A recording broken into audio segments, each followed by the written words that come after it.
ایک دن جنگل کے تمام جانوروں نے ایک خفیہ میٹنگ بلائی۔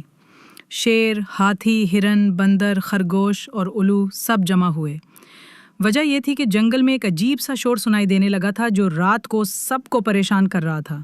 الو، جو سب سے عقل مند جانور تھا، نے کہا، ہمیں مل کر پتہ لگانا ہوگا کہ یہ آواز کہاں سے آتی ہے۔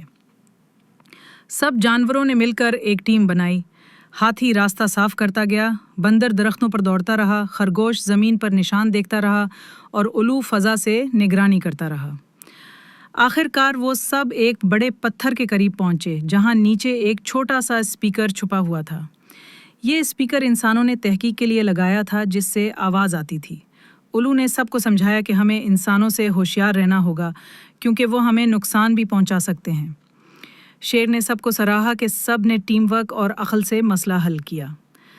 اس دن کے بعد جنگل میں سب جانور پہلے سے زیادہ متحد اور ہوشیار ہو گئے۔